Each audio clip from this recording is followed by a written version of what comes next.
C'est la polémique du week-end. Cet échange tendu entre Alain Finkielkraut et William Berouma sur le plateau de l'émission Des paroles et des actes, présentée par David Pujadas, c'était sur France 2, jeudi soir. Lise, on va plus loin avec vous. Depuis, on peut le dire, ça fait le buzz. Oui, jeudi soir dernier, donc une jeune enseignante, William Berouma, a interpellé le philosophe sur le plateau, une jeune femme présentée comme étant de confession musulmane. Et dans la litanie de reproches qu'elle adresse à l'intellectuel, il y a notamment celui d'obscurcir les esprits et de contribuer à l'islamophobie, mais elle a surtout intimé l'ordre à Finkielkraut de se taire. On va regarder quelques morceaux choisis de cette vidéo qui tourne en boucle sur les réseaux sociaux. Elle commence en parlant de ce qu'elle appelle les attaques anti-musulmanes en France. Écoutez. Elles sont aussi encouragées par des pseudo-intellectuels qui en parlent et qui font des analyses, et elles sont enfin encouragées par des médias qui traitent l'information de manière totalement biaisée, de sorte à faire du musulman l'ennemi de l'intérieur. Là où votre rôle d'intellectuel, c'était d'éclairer les débats, vous avez au contraire obscurci nos pensées, nos esprits, avec tout un tas de théories vaseuses et très approximatives. Alors ma question c'est, êtes-vous conscient, et du coup vous aussi monsieur Pujadas, que vous êtes un salaud? Non. Êtes-vous conscient? J'aurais pu le dire, mais je ne l'ai pas dit. Il y a une vidéo qui tourne sur vous sur Internet où vous criez à monsieur Dafri, taisez-vous, taisez-vous. Je vais vous dire, moi, pour le bien de la France, je vous dis la même chose. Taisez-vous, monsieur Finkielkraut. Voilà qui est clair. Lise, le problème, c'est que cette jeune femme présentée comme apolitique est au contraire très engagée politiquement. Alors en tout cas, d'après le magazine Marianne, elle est liée au Parti des indigènes de la République, un parti qui se définit comme antiraciste, antisioniste et en lutte contre les discriminations. Le but de ce mouvement, c'est de faire changer de paradigme à la gauche en passant de la lutte des classes à la lutte des races. La principale intéressée, elle, a démenti sur Twitter. Elle dit ne pas faire partie de ce mouvement. Pourtant, c'est une femme engagée puisqu'elle a participé aux dernières élections régionales en France sur une liste d'union citoyenne en Île-de-France. En tout cas, cette personnalité n'a pas plu aux internautes. Sur Twitter, on a pu lire qu'elle attisait les antagonismes, que c'était une militante haineuse ou encore une harpie. Voilà, une polémique qui entraîne d'autres questions, notamment celle de savoir pourquoi David Pujadas lui a laissé un temps de parole si long sans intervenir. Alors la question qui demeure, c'est est-ce que David Pujadas savait qu'elle était engagée et savait-il qu'elle était là pour offrir un véritable discours militant? Certainement oui. Il attendait même le clash, il voulait son moment de télé. D'ailleurs, on le voit sourire de la tension latente sur le plateau à plusieurs reprises. Et il a eu beaucoup de complaisance pour cette jeune femme puisqu'il ne l'a coupée qu'au bout de 4 minutes 30 avec un petit « c'est un dialogue quand même » sans oser l'interrompre. Alors, dans sa réponse, on va la voir immédiatement, Alain Finkielkraut parle d'idéologie des banlieues pour qualifier les propos de cette enseignante. Oui, un courant de pensée qui se fonde sur 2 piliers. D'abord, une susceptibilité à fleur de peau et deuxièmement, une déresponsabilisation totale, jamais de remise en cause de soi. On écoute Alain Finkielkraut. On se replie sur une susceptibilité à fleur de peau et on cherche à toute chose un coupable extérieur.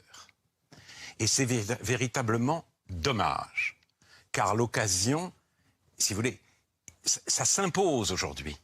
Une remise en question de l'islam par lui-même est absolument indispensable. Dénoncer, si vous voulez, sans cesse l'islamophobie, dès lors qu'on tient un discours un peu critique, on s'installe dans le grief et dans la plainte. Et moi, je serais d'accord avec madame pour dénoncer le racisme, mais tous les racismes, c'est des proches qui disaient « je m'inscrirai à SOS Racisme le jour où on mettra racisme au pluriel ». Voilà, racisme au pluriel pour Alain Finkielkraut. Bonjour Pascal Horry. Bonjour. Merci d'être avec nous. Vous êtes professeur d'histoire contemporaine à Paris 1. Vous êtes en Israël pour une série de conférences à l'occasion de la sortie de votre livre. Voilà, je vais le montrer à l'écran. Ça s'appelle « Ce que dit Charlie », 13 leçons d'histoire. Ça a été publié il y a quelques jours aux éditions Gallimard. Vous donnez d'ailleurs une conférence dès ce soir à l'Institut français de Tel Aviv. D'abord, une réaction sur cette polémique. Que penser de cette agression verbale en bonne et due forme? Oui, agression verbale, c'est certain. En même temps, ce type de polémique où chacun se crispe et outre un peu ses thèses, ça ne fait pas tellement avancer le débat. Je vous signale qu'au même moment, fort heureusement, vous avez par exemple le succès de Boualem Sansal, qui est un écrivain algérien de langue française, sans doute de culture berbère, ça explique beaucoup de choses, 300 000 exemplaires, parce que lui attaque l'islamisme, mais effectivement d'un autre point de vue. J'aime beaucoup Alain Finkielkraut, je le trouve même fondamentalement sympathique sur le plan humain, mais c'est vrai que unifier en disant idéologie des banlieues, c'est oublier que moi, par exemple, j'ai sans arrêt des jeunes beurs, et encore plus des beurettes, hein, ça c'est très important, dans mes amphithéâtres, qui prouvent que l'intégration, ça continue à fonctionner. C'est un courant minoritaire quand même. Est-ce que sur le fond, pour vous, cette idéologie des banlieues n'existe pas, pour simplifier, une idéologie qui cliverait encore davantage la société française? En gros, ceux qui disent « je suis pas Charlie ». Écoutez, elle existe, elle s'est plutôt durcie, elle est évidemment liée à la culture musulmane, entre guillemets, d'origine de certains de ceux qui la portent. En même temps, je maintiens que la question est de savoir si, dans une société comme la société française, entre parenthèses, ça ne concerne pas que la France, regardez l'Allemagne, etc., si les facteurs de désintégration vont l'emporter dans une course de vitesse sur les facteurs d'intégration. Au même moment, vous avez quantité de signes d'intégration. Il y aura évidemment toujours des « je ne suis pas Charlie ». Vous constaterez qu'il y a eu très peu de « je ne suis pas Bataclan », hein, parce qu'entre Charlie et Bataclan, on a élargi la cible, puisque vous parlez en termes de balistique. Donc, c'est tout à fait normal qu'il y ait des dissidences, mais c'est pas représentatif. Des intellectuels de dénoncer ces courants minoritaires? Mais les intellectuels ont tous les droits, mais certains sont, disons, plus modérés que d'autres. Voilà. Alors, c'est peut-être votre cas, on va le voir immédiatement dans ce livre, hein, on va en parler. Ce que dit Charlie, 13 leçons d'histoire. Vous analysez donc à la lumière de l'histoire ce que révèlent les attentats de janvier sur notre époque. Hein, vous l'avez écrit avant les attentats de novembre. D'abord, est-ce que ce terrorisme, hein, ce nouveau djihadisme mondial qui frappe de plein fouet l'Occident est un phénomène inédit dans l'histoire?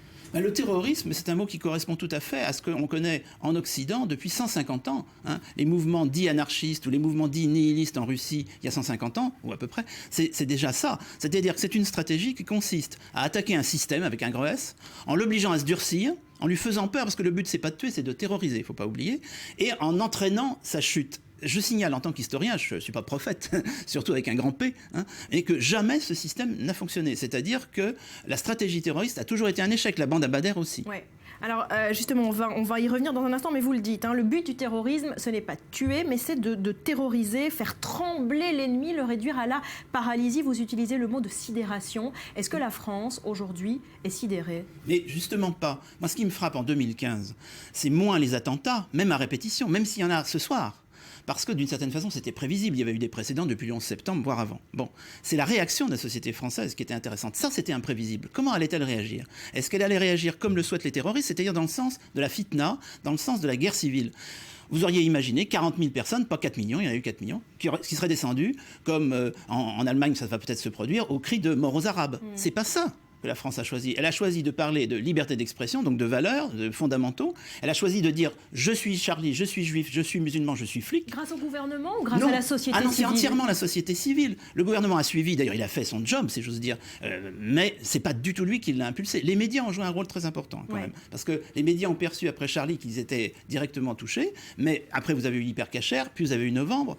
La société française a tenu. Je trouve ça remarquable. Je n'ai pas de jugement de valeur. Quand je dis remarquable, ça digne d'être remarqué. On n'a pas, pour l'instant, l'état de guerre civile souhaité par le terrorisme. Pourtant, cet esprit du 11 janvier n'a pas tenu vraiment longtemps. Mais je pense qu'il tient, parce que regardez ce qui s'est passé en novembre. C'est dans le prolongement, d'autant plus que, cette fois-ci, la partie de la société qui pouvait être « je ne suis pas Charlie », s'est trouvée touché, parce que vous savez, le Stade de France, il y avait des « je ne suis pas Charlie » au Stade de France. Absolument. Alors, autre postulat que vous développez dans ce livre, vous parlez de la méthode du terrorisme, et vous parlez de la dramaturgie, des mises en scène. C'est vrai que pour caricaturer, ces attentats signés Daesh sont des mises en scène dignes de scénarios hollywoodiens. Ça veut dire quoi? Vous n'êtes pas prophète, mais ça veut dire que ces terroristes vont tenter d'aller toujours plus loin dans l'horreur, dans la barbarie, dans cette mise en scène, justement. Mais je pense que dès l'origine, il y a environ 150 ans, le terrorisme, ça pouvait se définir comme une mise en scène au service de la guerre civile. Mais il faut de la mise en scène. Aujourd'hui, on a les moyens de la mise en scène. Et Daesh consacre seulement 2% visiblement de ses vidéos, d'après les spécialistes, à terroriser, à essayer de terroriser les adversaires. 98%, c'est quasiment du bisounours. Ça consiste à dire, demain, l'utopie... C'est un projet utopique, Daesh. Hein. Mais les 2% qui terrorisent sont assez efficaces dans un premier temps. Mais regardez, pour l'instant, ça provoque plutôt le rejet. Donc ça, à mon avis, ça fédère contre. Alors voilà, vous êtes plutôt optimiste en tout cas. Je ne vais pas être optimiste ou pessimiste. En tout cas, pour l'instant, je constate que la société française, au bout d'un an, 2015, a tenu, alors qu'il y avait des prophètes qui disaient « Regardez, elle est démantibulée ». 4 millions de personnes qui descendent sur des mots d'ordre fédérateurs. Ouais. Et puis, très sincèrement, après les attentats, et demain, s'il y en a une troisième vague, par qui est-ce que je suis fouillé à l'entrée des bâtiments? Par des blacks et par des beurs. Ouais. Je veux dire, faut pas... Hein, voilà. Voilà. Alors, vous expliquez pour finir, et c'est pour ça que je parle d'optimisme peut-être, mais vous vous basez sur l'histoire, vous êtes historien, c'est normal que dans l'histoire, finalement, le terrorisme a toujours échoué. Reste à savoir pourquoi il échoue, parce qu'il capitule, parce qu'il s'essouffle, ou parce qu'on réussit à le vaincre. Est-ce qu'aujourd'hui, la France, le monde occidental a une chance de vaincre Daesh? Mais écoutez, regardez Churchill en 40. Quand on parle aujourd'hui du drapeau tricolore qui est rebrandi en France après peut-être 50 ans de mise entre parenthèses pour quantité de raisons et la Marseillaise, le patriotisme, c'est pas le nationalisme. Le patriotisme, c'est fonctionnel à un moment de crise grave, une nation, appelons ça une nation, la France c'est une nation, fondée sur beaucoup d'immigration, entre parenthèses, comme d'autres pays, et c'est pas un pays dont on parle, c'est plutôt un pays vers lequel on est allé, eh bien cette nation a tenu et elle a même retrouvé ses fondamentaux. C'est tout ce que je constate. On verra bien si ça continue. Hein. Merci beaucoup Pascal Horry d'être passé nous voir ce que dit Charlie. 13 leçons d'histoire aux éditions Gallimard.